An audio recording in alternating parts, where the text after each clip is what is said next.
So it's not looking good for the Democrats. Polling-wise, they are now in their worst phase in 30 years. I think they Really? have not done very well in the past 30 years, and they're wondering why, and they're not trying to rebuild. They're not trying to seek answers about this. It's interesting. It's a little bit like, the kid in school that spends all his time cheating. Yeah. Learning the best ways to cheat. And then eventually you say, maybe you ought to just learn the actual stuff. And it'll take you less time to learn the stuff than to devise your diabolical cheating scheme to get an A+. Yeah. Just study for the exam and you'll probably do better, and there won't be any anxiety, and you'll spend less time doing it. Right. And why do I say that? Because the Democrats, there's no way that they're going to be able to really meaningfully improve their polls. Right. Unless, I don't know, Trump, totally craters and goes crazy. And then they say, well, I guess we'll go back to the Democrats. But putting that aside, that's not a good strategy, first of all. What they would need to do is to say, we simply don't have a functioning agenda. Yeah. It doesn't work. So they cannot possibly do better by doing the same thing that they're doing right now. So yes, the definition of insanity, et cetera. I'm not even talking about that. But you have to change course at some point. Right. And here, doubling down on transgenderism, doubling down on the communism, for that matter, with Mamdani, for example. Oh God. Doubling down on Israel hate, doubling down on anti-Semitism, for that matter. All those things, they're not working. Right. But the problem for them is that they've to do anything different right now, meaning to advance the cause of America, to advance the cause of capitalism, that would require them to essentially do a 180-degree turn. Right. And let's say they say, you know what, America really is a great country. It really is. Yeah. People, the Democrat base would look at each other like, whoa, what? This is awful what you're saying. We can't trust you. Right. But that's the only thing that works. People do want to love their own country, for one thing. Capitalism does work and rewards hard work, for that matter. And merely paying lip service to it, as the Kamala Harris campaign tried to do. Every once in a while, you could tell she was told to say hard work. Yeah. Oh, I like that. I'm going to vote for her now, as if that's enough. And then the Israel thing, of course. People don't resonate to that. If the Democrats said, you know what, we need to support our strong ally and only democracy in the Middle East called Israel, we need to do whatever we can to back her up, because she's surrounded by monsters and we need to support her. Right. They would say, what? I thought you were against those damn Zionists. Yeah. Right? But no go. So I don't know how they get out of this hole that they dug themselves into. How do you get out of it? The only way to get out of it is to literally climb out of it. Maybe you get some pegs against the walls of the hole you climbed out of. Yeah. But then you're in the wrong place. Right. I mean, do you see an answer, any sort of solution for them? Not for the powers that be, but I think that Clinton's, that phase is over. So if they can just bury something and then start something new. Right. I think that you have Ro Khanna, you have what Bernie Sanders was before 2015. They have an opportunity to help and support the people, but they have to say, you know what, we actually care about this country. We care about sanity. And a man can't magically become a woman and then go into a junior high bathroom. Yeah, I mean, what happens when they start saying that, you know what, we were wrong about the transgender thing? Yeah. What happens? We were wrong about climate change. Yeah. I don't know what they're going to do with themselves. Maybe the only answer, Devin, is truly the death of the Democrat Party as a party. Yeah. And a new party arises that is more sensible, and people can resonate to that. I don't know that they'll be able to get out of this, especially now that we've closed the border. Right. And that there really is no hope to import the votes. Yeah. And even those votes, as it turned out, were not really votes. Right. So, right. I mean, and even, only to find out that about 50% of the votes that they thought they were getting were actually not going to be voting the way they wanted them to. Right. So, it was like, what's the point? Yeah.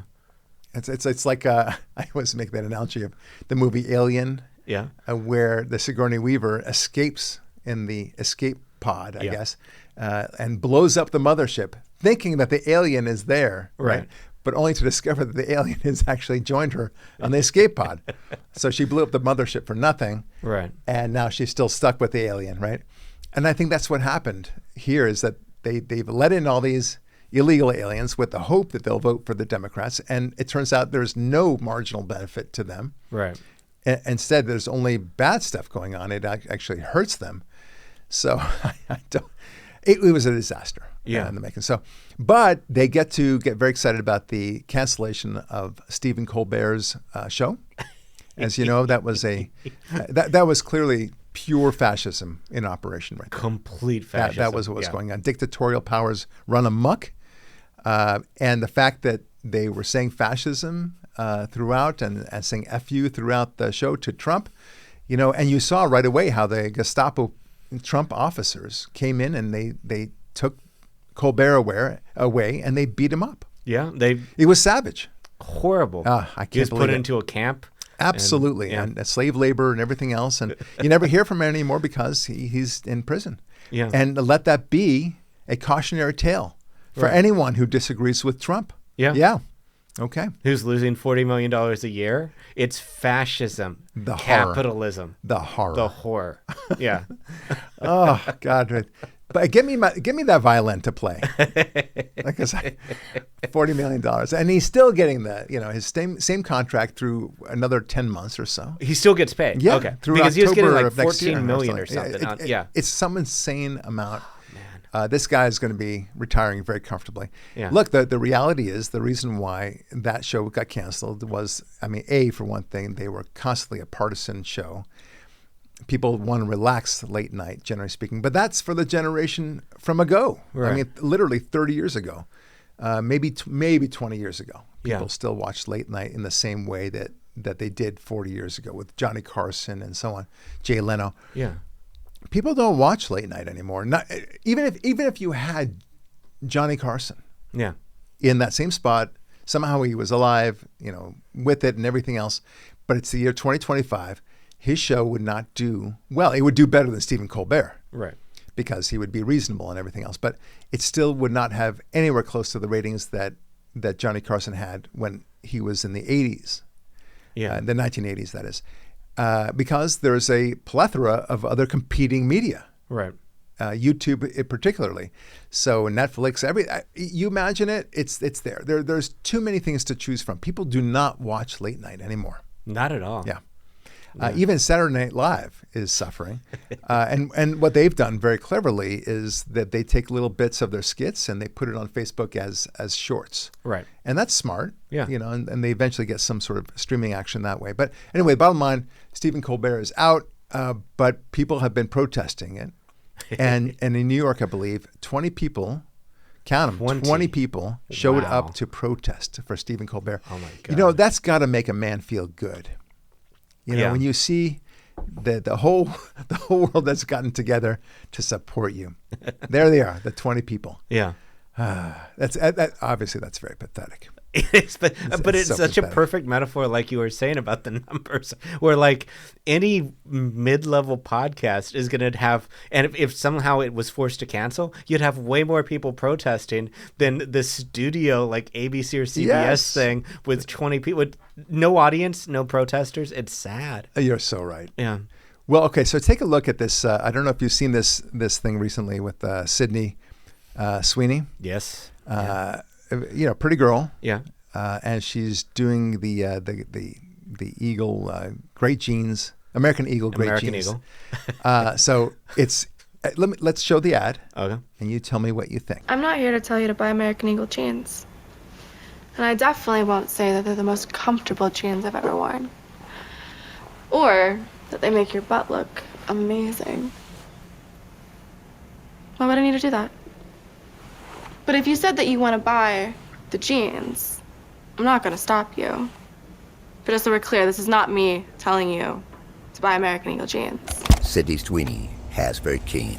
You see what I did there, right? Genes are passed down from parents to offspring, often determining traits like hair color, personality, and even eye color. My genes are blue. Sydney Sweeney has very keens.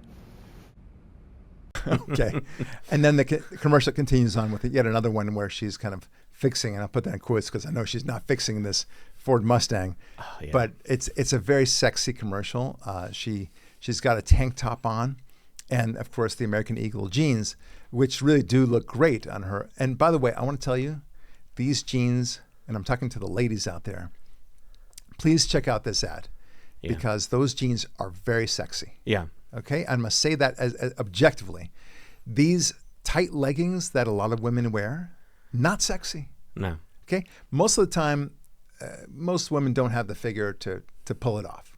And if you don't have the figure to pull it off, don't wear it. Okay. Yeah. But even if you did have the figure to pull it off, I'm telling you, these jeans that she's wearing, which are loose fitting, don't reveal everything. You don't see every nook and cranny of her bottom parts. That is more sexy. Oh, yeah. Am I right? 100%. Yeah. Yeah. I think women really don't understand. They think that, the more I show of my body, the more appealing I will be. Right. It's just not true. No. We like a little bit. We can figure out you have a nice figure. Yeah. Just don't show it all, okay? Leave it to the imagination, and believe me, we have good imagination, all right? Yeah. Anyway, but it goes without saying Yeah. that this is clearly Nazi propaganda. I mean, right? Yeah, completely. What Nazis were the first thing they cared about were American-made jeans. That's what they cared about. This is what it is. It's Nazi propaganda. You see, it's like 1933 all over again. It's clearly. Right. And this is what's going on. They're hearkening to eugenics by saying good genes, you see? Oh. Genes. Yeah. Not Jeans. So Nazis were the ones who did the puns. Yes. Yes. Puns are Nazi. Now, you might think that this is overthinking it, but no, these people are right. Yeah. And good for them to point out the Nazi propaganda that's going on. It's funny. Ben Shapiro brought up a good point. I was talking with him, and he's saying because people are complaining because she's white and she's got blue eyes and blondish hair, and he says, folks, that's probably the last things that men are looking at. It's two other things that they're looking at first, right? So look, the bottom line is that those jeans are hot. Yeah. And they make her look hot. Yeah. That's the summary of this commercial. Yeah. And good on American Eagle for making this, because it's just fantastic. It's a very appealing ad. Yeah. And it's very tempting for men. It really does make us look. And I would think women would say, okay, well, I want to be like her. Yeah.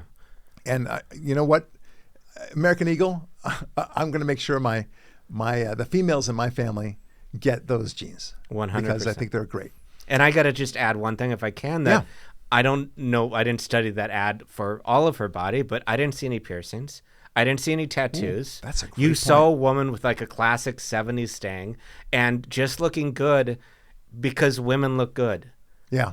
I don't want to see a woman who's showing her body to everyone else. I want that to be only for me. So a little modesty is good because I want to be a girl with a girl who's going to be modest. And that classic, it's just beautiful, Here's what makes a lady sexy and really attractive is, first of all, respecting herself. Yes. That is totally cool. Part of that is the way a woman walks. Yeah. Okay? If she walks upright and has a nice smile, wow, that is so sexy. I got to tell you. And yes, a nice figure is great, but guess what? We can tell that you have a nice figure with, even if you wear nice flowy dresses, or in this case, somewhat loose-fitting jeans. Yeah. We can tell. Yeah. And that just drives us crazy. You want us to drive us crazy? That's what you do. Yeah. Smile, walk nicely, have a great attitude, and respect yourself. Yeah. Wow. That's the secret. But no, it's Nazi propaganda to these people. So check this out. These responses are from TikTok. It's a compilation from the New York Post. I want to give them credit. Here you go. You guys are complaining about that Sydney Sweeney jeans ad, so I went and saw it. That's Nazi propaganda. Wow. I will be the friend that's too woke because those Sydney Sweeney American Eagle ads are weird. Like fascist weird. Like Nazi propaganda weird. This is Nazi pure Nazi Wow. Like, and that's one of many, complete bizarre comments from them. So, nothing stops these people from being just enraged by whatever it might be. Now, mind you, you saw the Cincinnati riots a couple of days ago, I think it was. Yeah. And this happened at 3 a.m. I wonder, how could that be 3 a.m., such a mob? But apparently there was a concert that everyone is preparing for. Okay, fine. But this, basically a mob of, I think everyone was black. Yeah. Found a white guy, and they just beat an older white guy, and they beat his the girl. crap of Yeah. And then his wife, I don't know, girlfriend. Yeah. Another white woman though. She got pulverized also, unconscious. I mean, the video shows it. Only one person called 911, but everyone else was busy filming the whole thing, thrilled that they were doing these terrible things to these white people. Now, it's not clear that it was purely racially motivated, but you can bet your sweet petunia that if it were the reverse, that it was a bunch of white guys beating up a black guy and his black girlfriend or black wife, we'd be talking about it forever. Yeah. And it would make St. Floyd look like a nobody. Yeah.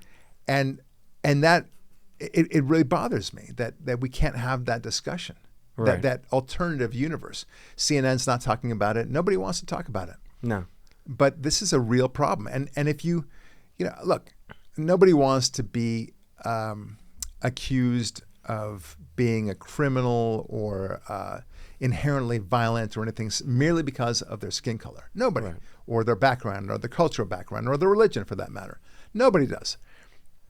But if I were in that crowd and I saw, and if I were black and I saw fellow black people beating up on a white person, I would be embarrassed. Yeah. I would be shocked. I would be appalled. I would try to do what I could to stop it. But I would say, this is not helping the image that many white people have of black people. Yeah.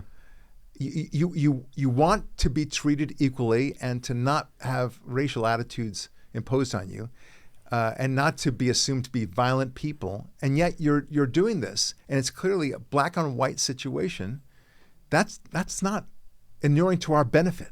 No. And again, I don't know if it was racially motivated, but this is not a good look. No. Right? I mean, in Judaism, we have an expression, shanda for the goyim. We talked about this before. And what does that mean? It's a Yiddish phrase. It means shame in front of all the non-Jews. Right.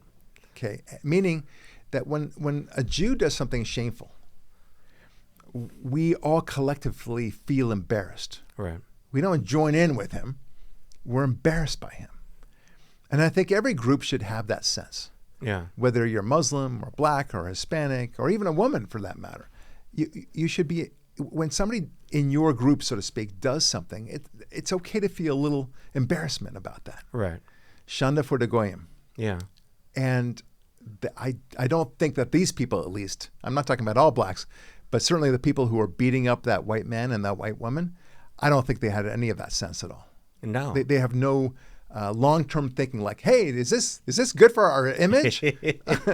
Said nobody in that crowd. And I assure you that having spoken with plenty of black people in the more modest areas, they would rather not be beaten up when they go home too. Believe it or not. Oh. They don't want to be shot too. Get out of You have here. a handful of people You're talking out, crazy. They're out at 3 a.m. causing trouble. Everyone else in that community doesn't want them there, and then you have people saying, no, we've got to defund the police, or no, they're victims. No, the ones who are victims are the ones who live in that society. 90, 95, 99% of the people are not 100%. criminals, and they 100%. don't want to be the victims of criminals. Yeah. Yeah. All right. Well, I want to move on to our theme today Yeah. because it's a really kind of good one that I thought really hit home a point of irony, and it's really about how many people think that, you hear the survival of the species. Yeah. Okay. What is it called? The survival of the fittest, right? Yeah. But generally speaking, you hear the evolutionary argument that this or that species has a sense of its own continuation, perpetuation. Yeah. The species needs to continue. Right. And that's why they will, propagate, and that's why they will travel in packs so that they can protect each other. They don't have to actually be related, but they will protect each other against the lions, let's say. The zebras will protect themselves against the lions. They want to protect their own species, right? Yeah. Now, normally speaking, people think of it as an essential element of evolution. But it seems, and this is the interesting part, that humans, read leftists, liberals, have no more interest in surviving as a species, at least. No. Right? In fact, natalism seems to be the order of the day. You know what natalism is? I was actually going to ask. Okay, but yeah. so natalism, it's a new thing. It's been around for a few years. The concept is that we should not exist on the planet anymore. Humans. Okay, it's best to just let ourselves die out. Everyone should be sterilized, ideally, and we can all live out our natural lives. Sure, go at it. But once we die, let's leave it to the animals. So that's James natalism. Bond. It's crazy. We don't deserve to live. We have destroyed the planet. Whatever the reasoning is, humans should not exist anymore. That is contrary to every natural instinct, according to evolution. Yeah. And I don't believe in evolution as at least random evolution. I don't believe in that, right? Nor do you.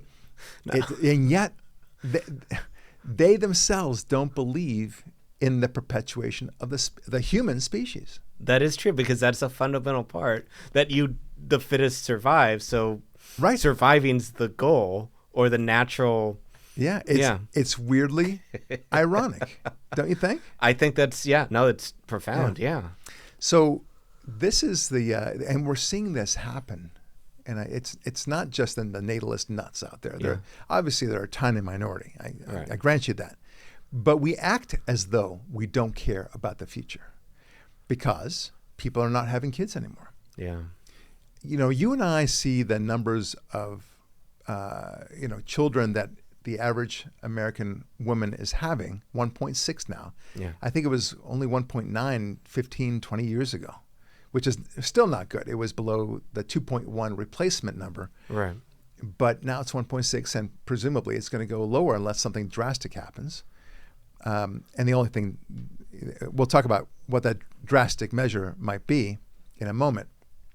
And frankly, I think it's the only drastic measure that can work. But anyway, we're acting as if we don't care about the future. Yeah. Many people are out there saying, well, we shouldn't have any kids at all. I just want to, I don't want to ruin the planet, climate change and all that stuff. Well, okay, what if everyone was like you? Yeah. And everyone had this noble concept of not having any kids, right? Okay, well, then you just get to, sex it up, drink it up, booze it up, eat it up, gamble stuff away, and just, try to piss away as much wealth as you can just the day before you die. Yeah. That's it. That's the only meaning you have in life, and I don't call that very much meaning at all. No. So that's a natalist attitude, isn't it? Yeah. It's a self-destructive attitude. They just, or at the very best, it's an apathetic, non-caring attitude about the human species, at least the perpetuation of the human species. Right. Am I off base on this? Not at all, no. Okay. Yeah. There are other things that reflect a natalist attitude, a destruction, and who cares about the human species attitude. And that is what you're seeing, like what happened in Cincinnati. We talked about that briefly. Oh, God, yeah. You're seeing about organ harvesting. You're seeing about how China deals with its own people. Yeah. They don't care about people. They just don't. You are just a blob of organic carbon unit. That's it. Yeah. And that's your problem, not mine. If you die, I don't care. I don't care. Yeah. And I'm not even talking about Mao.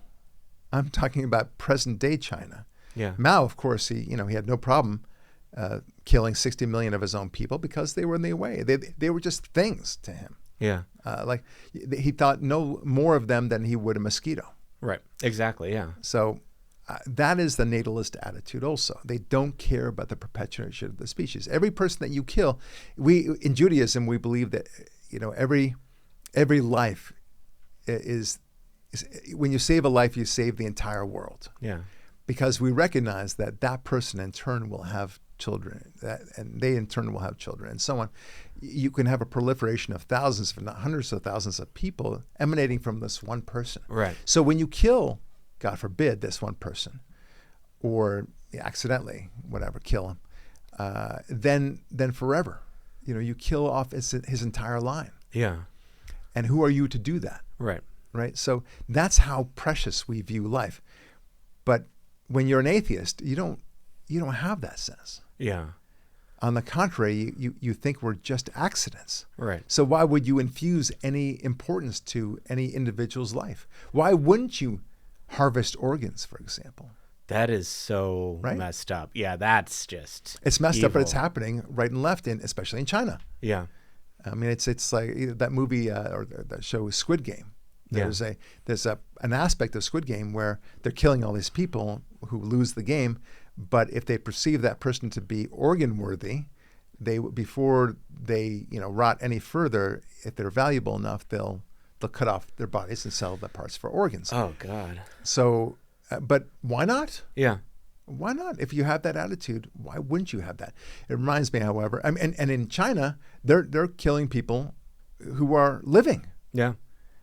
For their organs, and that's the freshest kind of organ you can get, right? Yeah. So, Yeah. but why not? If you don't believe that there is a God, and you believe, therefore, that the humans are just accidents, why would you infuse any importance? Like I said, why wouldn't this be a very smart thing to do? Especially if you believe in survival of the fittest. You're the one who's cutting up somebody else's body for his or her organs.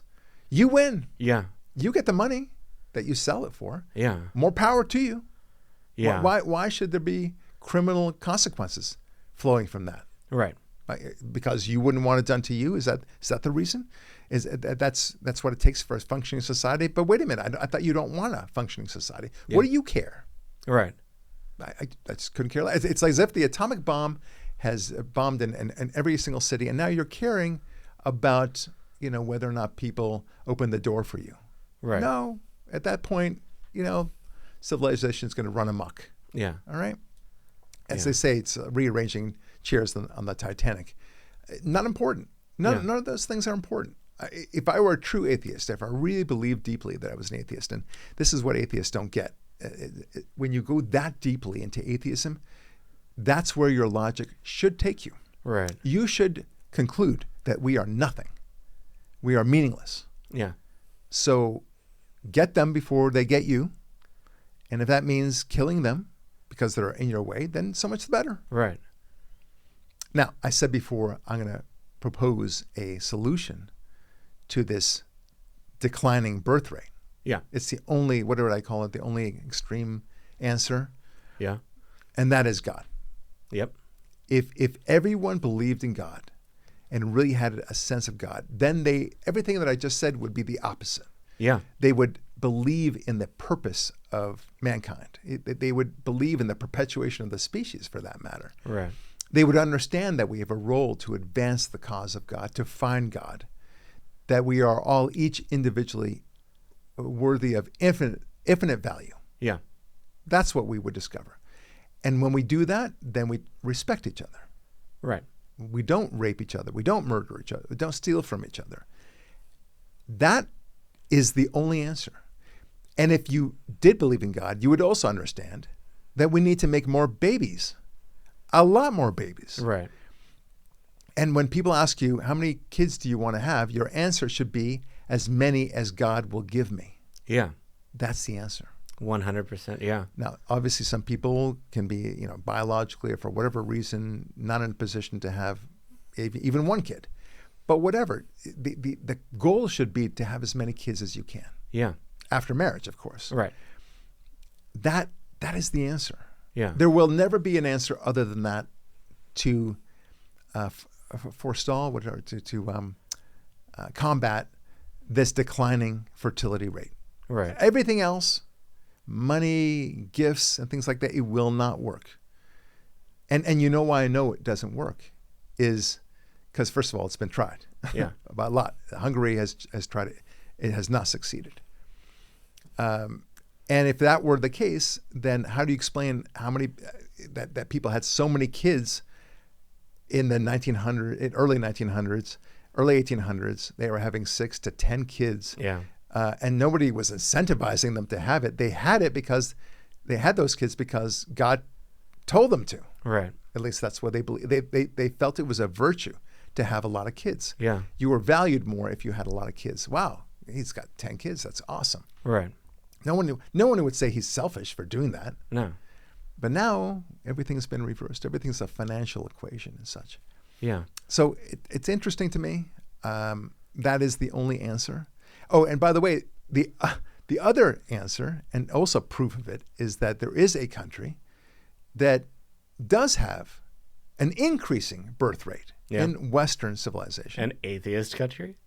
As it turns out, it's not an atheist country. Wait, oh, wow. I'm blown away. It's a small country. Yeah. It's called Israel. Yeah. And they are having now, on average, per woman, 3 to 4 children. Wow. And that's awesome. That It's is just amazing. awesome. Yeah. And the reason why is that there is a renewed spirit of God in Israel.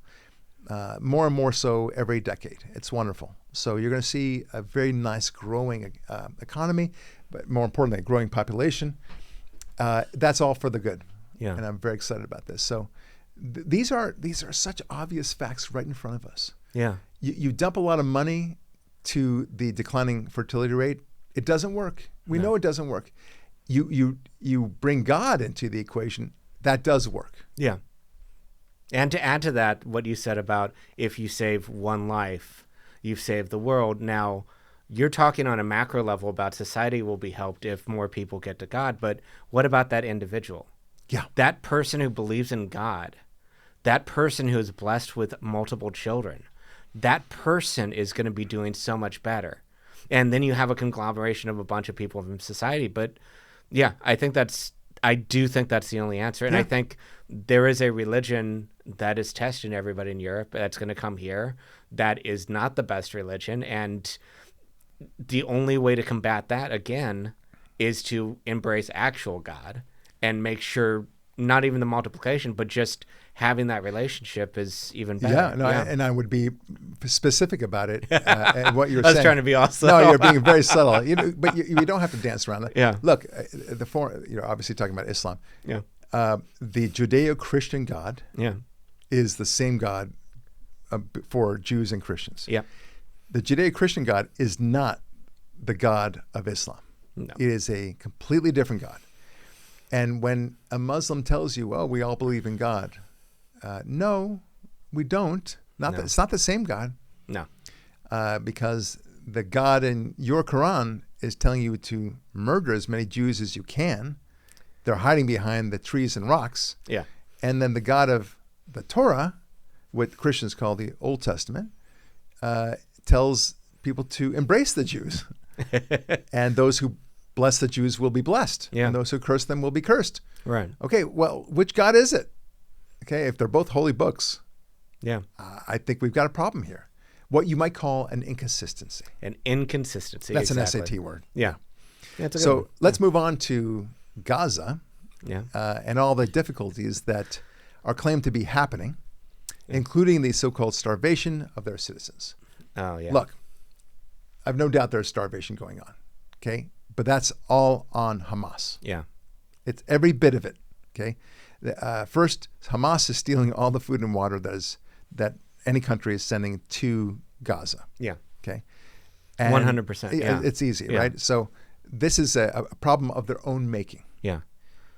Next, all of this could end regardless if they just return the gosh darn hostages. That's it. Okay. The entire world agrees that taking of the hostages is a violation of international law, right? But now these monsters, Hamas, they want your pity. And they still haven't returned the hostages. No, of course not. And they want your pity on behalf of the people that they themselves are victimizing. Yeah. Right? So it's pretty sick when you think about it. Yeah. Babylon Bee had a very funny headline. Yeah. It said, the Palestinians in Gaza, they're starving, but not release the hostages starving. That was a very funny line. And that's exactly right. I mean, that humor, it really hits home the point.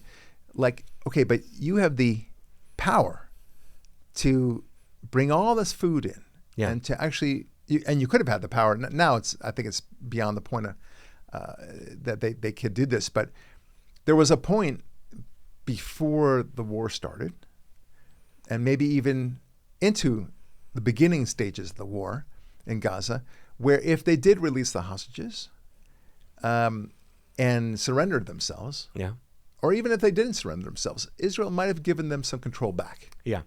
But now it's too late, buddy. Yeah. I'm sorry. You're done. You know what? I'm not sorry. You are done. And now Israel is talking about annexing a great deal of Gaza, the outer perimeter in particular. Yeah. If Hamas does not release all the hostages and enter into a complete ceasefire agreement to Israel's liking, it's very fair. I think it should be the entirety. I think so too. Yeah, the partial is no. No, I think they should take at least so many hectares or acres of the northern part of Gaza and slowly annex more and more. And then that way they have a very physical manifestation of the consequences of keeping the hostages. Yeah. That would be awesome. Like, you want to lose more of your land? Okay, here we go. Every week. It could be every day for that matter. I prefer every hour. Yeah. But there it is. Yeah. Anyway, so elite outlets like the New York Times and BBC are more than happy to take the talking points from anyone helping them marginalize the Jewish state. This is from Arutz Sheva, by the way, an Israeli outlet. But Qatar looks to be the source of the latest efforts, claiming the starvation angle. This from the Israel National News. Israeli officials say that Qatar is driving Hamas's famine in Gaza propaganda, now gaining traction globally. That's true. Yeah. That's really true. It's pathetic. It's wrong. But let's take a look at what the world seems to be focusing on. And I want to tell you, I perceive this to be very, very disturbing. Yeah. The whole thing about it. Okay. So listen to what this one woman has to say. Well, you know what? Let's listen to Megyn Kelly. Okay. Love Megyn Kelly. Because I like her too, but I don't like what she's saying. Oh, really? Yeah. Okay. Yeah. So her viewpoint is that it's time to wrap it up. Okay? Take a listen. You mentioned Gaza there. I was struck again by Trump today because I've had a position on this whole war from the start, that what happened on October the 7th was utterly horrific, that of course Israel had to defend itself with force, which they did.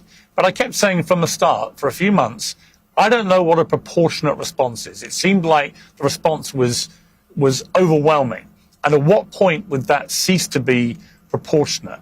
And I've been really dismayed in the last few months by the way it seems to me that the Israeli government has moved from a position of self-defense to one of just obliterating Gaza, perhaps expelling all Palestinians, as people like Smotrich and the government are now openly saying, and starving children. And I don't think the two things are incompatible. I think you can be supportive of Israel's right to defend itself, and you can support what Israel did with Hezbollah and what they did with Iran, as I have done, but also be incredibly concerned by these images coming out of Gaza now of starving people.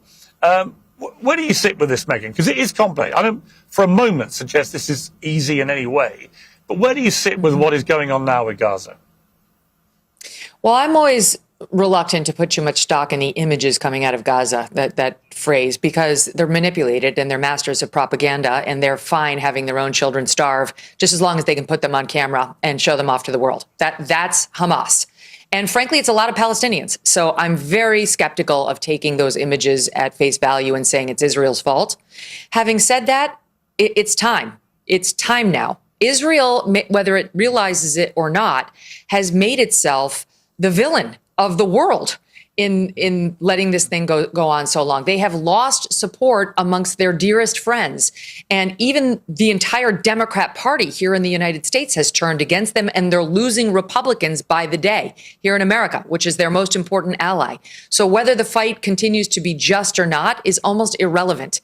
As Trump said when he was running this time last year, not yet elected, time to wrap it up. Okay, so there are so many wrong things about what Megyn Kelly said. So first of all, she acknowledges that she's skeptical of what propaganda is being spit out. But at the same time, and she acknowledges that it's Hamas that is doing all the starving, as it were, but says, okay, well, they win.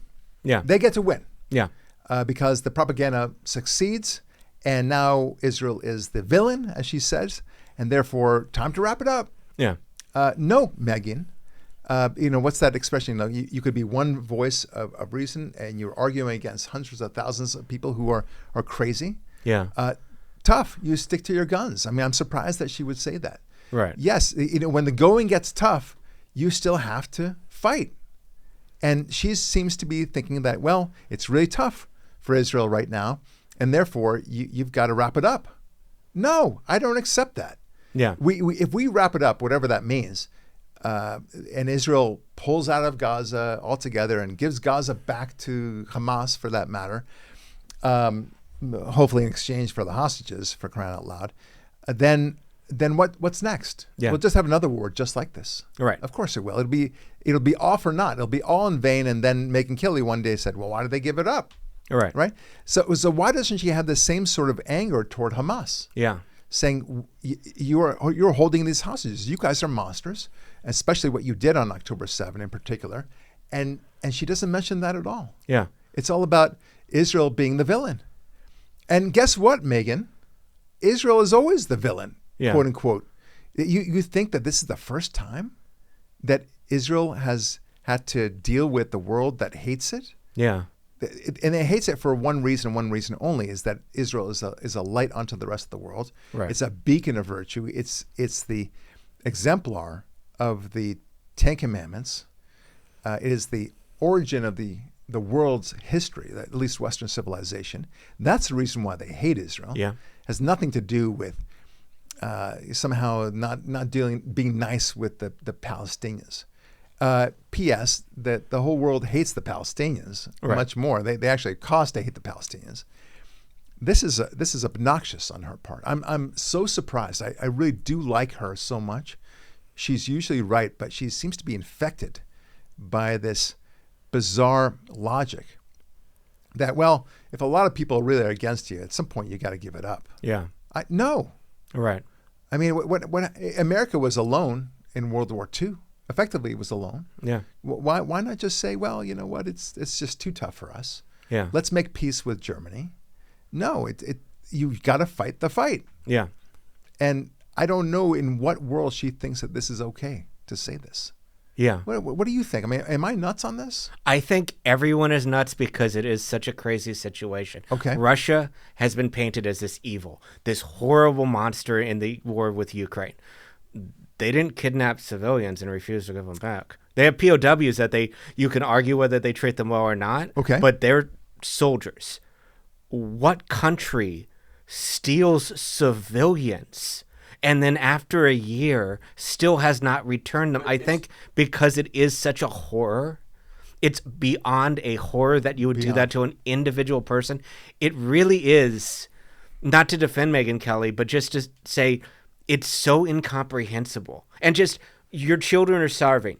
If you return the hostages, which by every religion that believes in God is the right thing to do, right, you'll feed your children, which every religion that believes in God knows is the right thing to do. It's win-win. But they refuse to feed their children, and they refuse to give up innocent civilians who are not eating well. Right. Well, no, okay, that's a very good point. There's a craziness going on, and it infects everyone else. And I'm surprised. And Megan, like I said, I don't like, historically, I'm not a big fan of Golda Meir. I think she made a lot of big mistakes vis-a-vis Israel. She was good in some respects. I don't want to say she was all bad. And here's an example where she was very good. She said that there will be peace with the Arabs when they start loving their children more than they hate us. And that is very true. That is exactly the right mentality. And what they're doing is they clearly don't care enough about their children. They hate the Israelis so much that they're willing to sacrifice their children. Yeah. To say nothing about their brainwashing their children and having them do horrific things. I'm saying that this is a big problem, and Israel shouldn't give a crap at this point. You know what? You're already going to malign her as you are, you are accusing her of genocide, no less. I mean, it's such an absurd accusation, accusing Israel of being an apartheid nation, which is again equally absurd. I mean, the most diverse country in the Middle East. All these other countries have kicked out their Jews, have slaughtered their Christians. There are only Muslims left. I suppose there's no apartheid to actually invoke, because there is no minority group among these Arab nations for all practical purposes. Right. So please, and then they have and when they did have Jews and Christians there, they had to live under a two-class rule, where if you were Jewish or Christian, you had to pay the Muslims a tax, a special tax. It was called the dhimmi. Yeah, and they still have it today. Yeah. Oh yeah. So and forget about being a woman. Forget about it. Okay, and if you're gay, you're off. You're thrown off the roof. Yeah. So I don't need to explain all this to you, but where's your indignation, Megan, about that? Right. And they're not the villains of the world. Don't you realize you're playing right into the Hamas's hands? They're smiling when they see your stupid commentary. Yeah. Okay. So, but to show how bad Hamas is, I really like this. Here's a black woman that has discovered that Hamas has, believe it or not, and I don't know if you know this. I mean, did you know that Hamas actually is fairly racist? What? Yeah. No way. Come on. It's true. Yeah. So here, just listen to this woman. She's saying better than I could. Here you go. So there is a neighborhood in Gaza, on the Gaza Strip, where 11,000 Afro-Palestinians live. It is called Al Abib. You know what that means? Slave. Yes. That is where black people live. And that is what the Arabics call that neighborhood. Slaves. The land of the slaves. I'm going to drop the articles so you can hear from Afro-Palestinians how they're treated in Palestine. While the Arabs and Muslims are being oppressed, they still had time to oppress black people there in Gaza.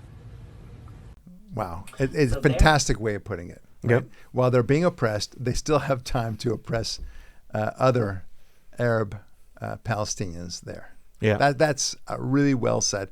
And I'm glad that she's bringing it up. She's a black woman herself. Good on her for pointing this out. I did not know that particularly. I do know. I'm not surprised now that I hear about it. It's one of those things, of course, that makes sense. Right. But I didn't know that either. Place. Yeah, a special place. 11,000. That's a small group relative to the 2 million Palestinians that live in Gaza generally. But still, I mean, that's a horrific way to live. Yeah. So, and of course, that they're not this kumbaya sort of thing. They're very racist about this. Yeah. Israel, by contrast, is completely the opposite. Yeah.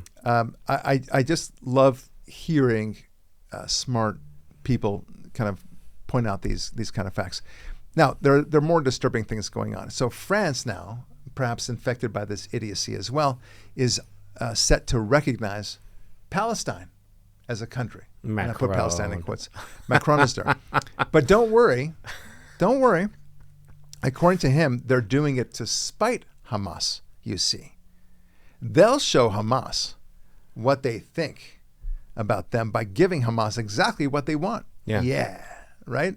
On the theory that be careful what you want, you just might get it. It's like that movie Pretty Woman, right? Yeah. Where the Julia Roberts character is not respected in that fancy clothing store. Oh, yeah. Remember? Yeah. So she comes back, and with her boyfriend, Richard Gere, she shows them what's what. And she buys all the clothes in the store, right? Right. Yeah, nice. Okay. Yeah. That's the way to do it. Anyway, that's their logic. Mind you, it's in French, so here's their logic, I'm saying.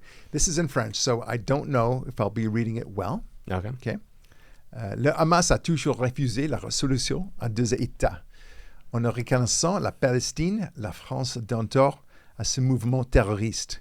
Elle donne raison au camp de la paix contre celui de la guerre. Anyway, I'm sorry that I botched that so seriously. It's like, did not sound. It sounded more. Did not sound. Yeah. Sorry, it sounds such a strong perfect. American accent. Yeah.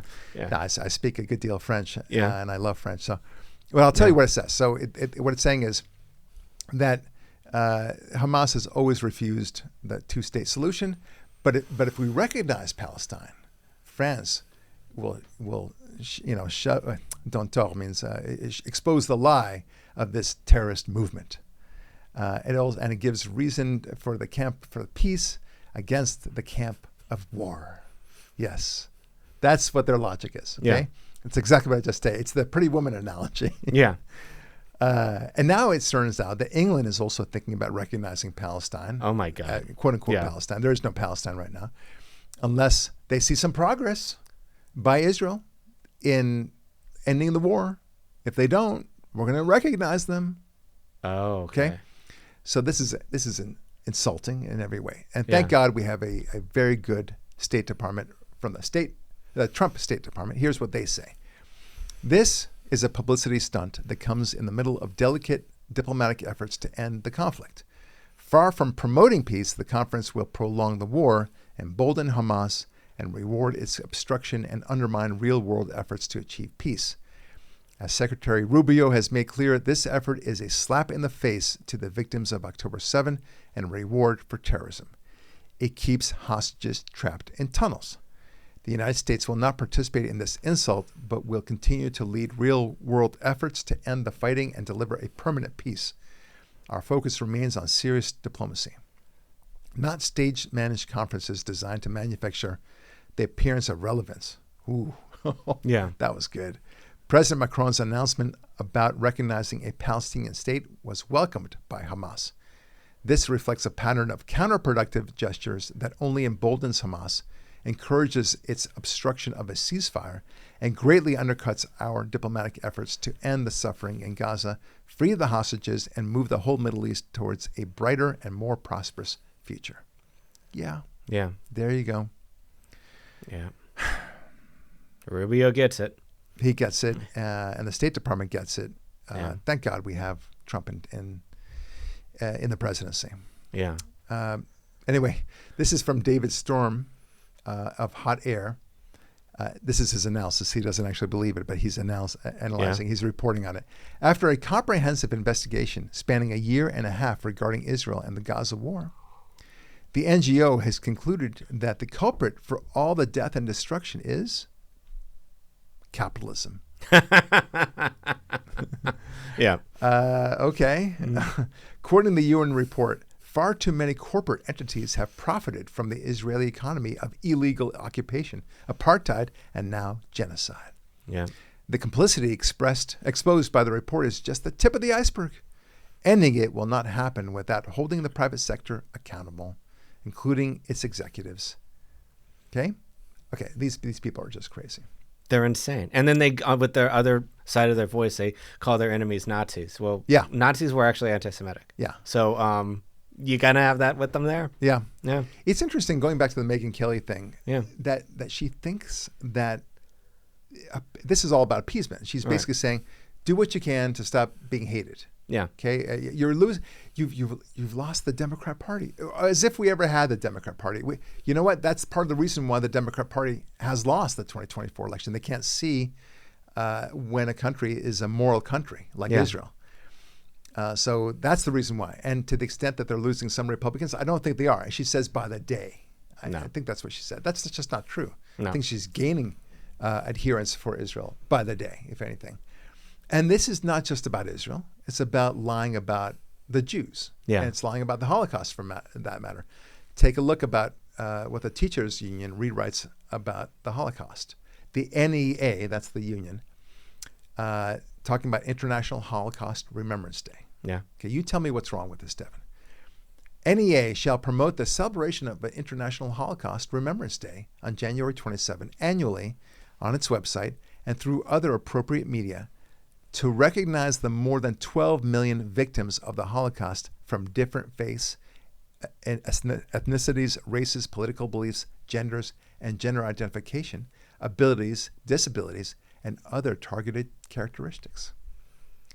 Devin Goodman, what's wrong with that? I don't think she's talking about the Holocaust. I think she's talking about something else, you know? Well, it's true that in the Holocaust, 12 million people were killed. Yeah. But there's a big matzo ball missing here. She doesn't mention the word Jews at all. Right. Okay, more than half of that number, it's actually 11 million. So more than half of that number were Jews and targeted specifically because they were Jews. But what they're trying to do, the NEA, is trying to lump it all together. Everyone was a victim. Everyone. There's something to go around for everyone. Like, Oprah Winfrey. And you've got, a reason to be part of the Holocaust. And you were a victim of the Holocaust. And you, sir. And it's crazy. No, it was specifically for Jews. It was that Hitler wrote some books. He did not hide it. He did not say, "Oh no, I do not like Colombians. These are bad people. Venezuelans, no, I kill them too." Come on. All right, we got to move on to a different topic. Okay. So, don't know if you heard, but we just had a massive tariff deal with the EU. What? Okay. Yeah. Yep, that's true. And it's an amazing thing. Yeah. The deal was. He negotiated this so beautifully. Truly the art of the deal. He came in saying, we want to impose 50% tariffs on your goods coming into America. As we should. We really should. Yeah. And we want zero tariffs on us. Yeah. And so after all this time, what they were actually negotiating was bringing it down from 50 to 15. Wow. Okay. And then they declared victory. Yeah. It's still larger than the 10% that we were previously imposing on European goods. Yeah. But now we get no tariffs imposed on us for our goods coming into being sold in Europe. It's a huge market for us. Right. We were basically foreclosed from Europe. Right. So we get like zero tariffs coming in when it was before 100% or something like that. And then we still charge 5% more. We get all the benefits of an open market in Europe, a truly open market. And they have to pay us to participate in our market. Wow. How do you like them apples? I don't know. So much winning. I don't know if we're going to be able to take it. It's incredible. This is one of the best things. Now, you may not. Look, I think it's a fantastic deal. Yeah. But you know me. I'm a conservative. You're a conservative. Yeah. So don't take my word for it. Listen to the lefty crazies on CNN. They've got something to say about it. Here you go. Isabel, the bottom line is this is the biggest trade deal in President Trump's effort to effectively reshape the global trading order. That has been one of his central priorities since taking office in January. He's been issuing many threats of tariffs, but they clearly have been working in terms of bringing other countries, allies, and adversaries alike, in some cases, to the negotiating table. And okay, so clearly working, huge success. Yeah. And this is CNN, okay? Yeah. They can't say anything other than what he just said. Wow. This is the biggest trade deal in President Trump's effort to effectively reshape the entire landscape. And this is probably one of the best deals that America has ever entered into with a foreign entity. And in this case, the EU is not just one country. It's, 26, 27 countries? Something like that, yeah. With England, it used to be one more, of course, but we also had a fantastic deal with England. Yeah. So I told you this a long time ago. This is the way it's going to go down. Okay. This is not going to be a trade war. No. And the reason why I knew it, and it's not genius on my part. I'm telling you, it's not. I just know that the rest of the world needs America far more than we need the rest of the world. Yeah. Combined.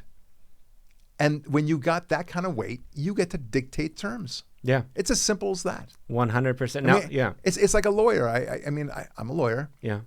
If I've got fantastic facts on my side, I've got the contract that says my client wins. I've got this, I've got that, and they have almost nothing. I get to dictate the terms of the settlement. Yeah. Is that not true? That's so basic. We've got the goods, literally. Right. You want our goods, and you can't have them unless you play by our rules. Right. And you've been really exploiting us for decades now. Yeah. We're done. Yeah. The times have changed. Thank you. Yeah. They got used to it. Wow. It's and they were so shocked and angry. How could they do that? This is a trade war. No, what you want is a status quo. Yeah.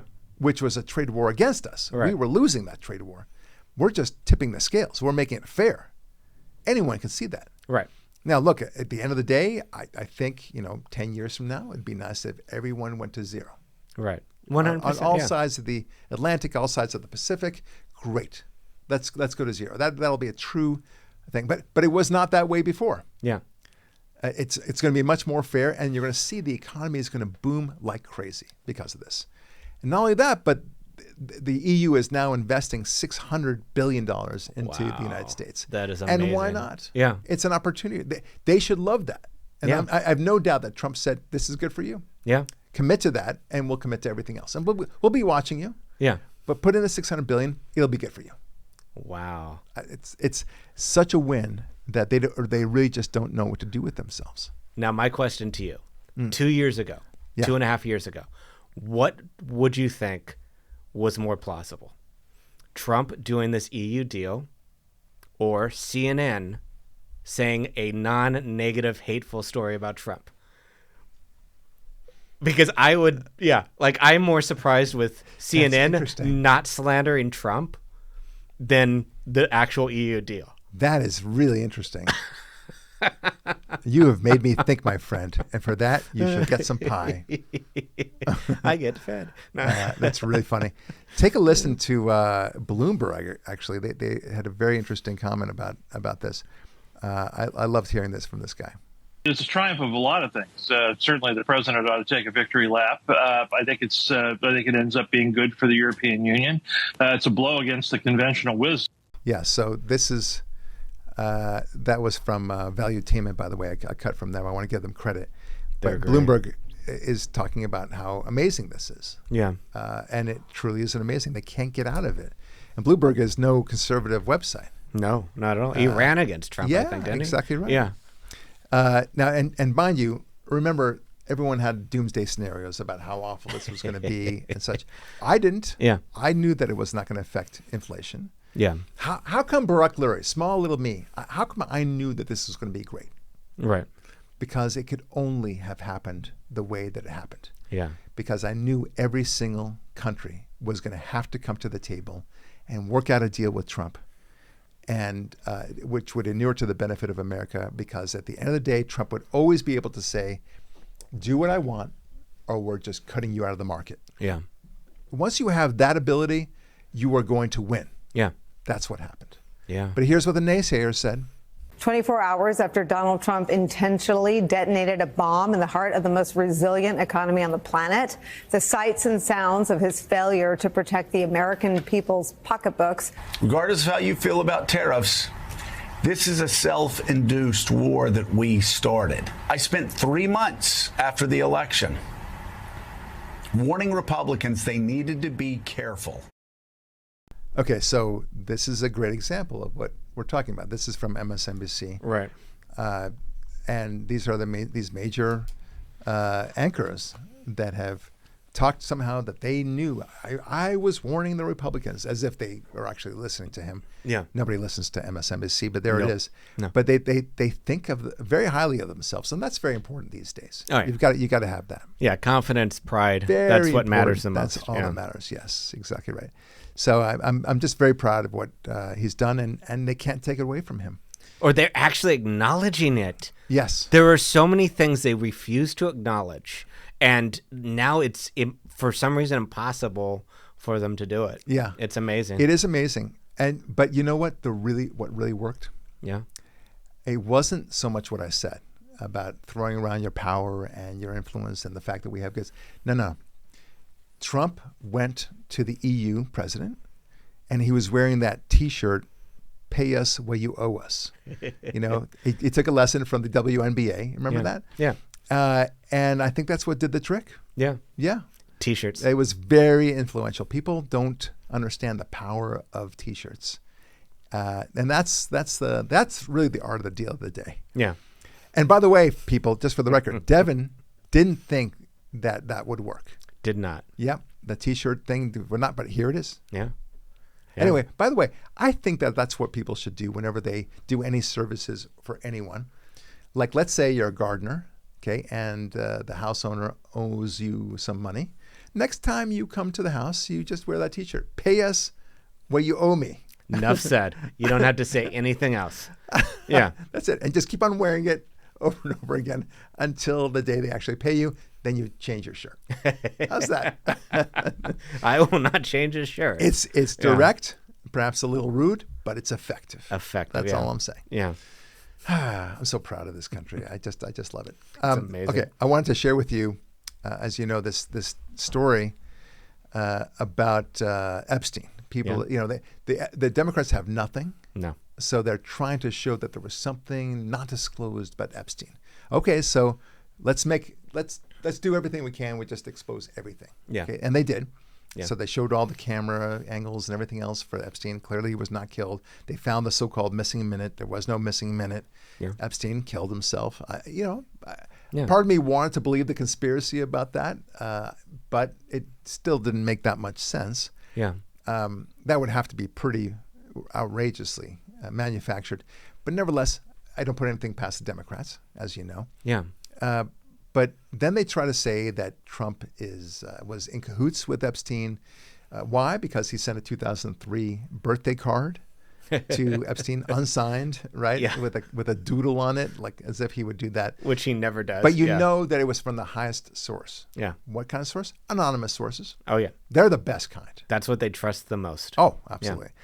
So, and then there was some sort of picture of him, enjoying a concert with Epstein, because being together with a criminal makes you the equivalent of that criminal. Yeah. In every circumstance. Yeah. Okay. I mean, listen, we could apply that to the Clintons very easily. Of course, they don't think about that. Bill Gates, the Clintons, there's so many people that were, Now, I will say that, what's his name? The guy from CNN, Jake Tapper, he confronts Amy Klobuchar on this very issue. Whoa. Because he basically says, well, why you were on the committees regarding Epstein and such, why didn't you demand this release? Okay, so check it out.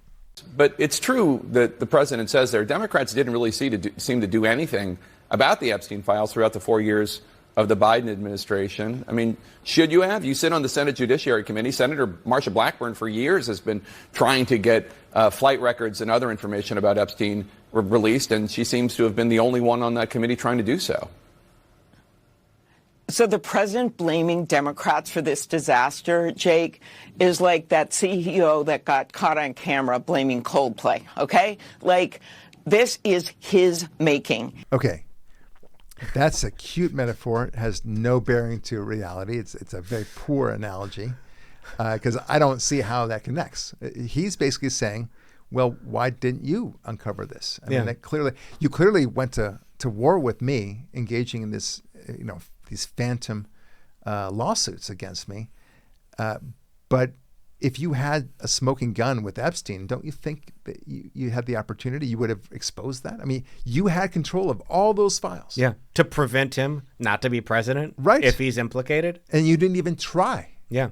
So now you're saying, well, somehow Trump is sitting on this? Really? It doesn't work, lady. Okay, I've got plenty of metaphors on that one. I think it just doesn't work. It's an amazing thing. She's like, I'm going to say a current event, and then I'm going to compare it to this other thing. So now you think I'm hip and human? Yes. You think I'm a human being? She's relatable. Yeah, I'm relatable. That's important to me, to be relatable. I'm not a monster. Yeah.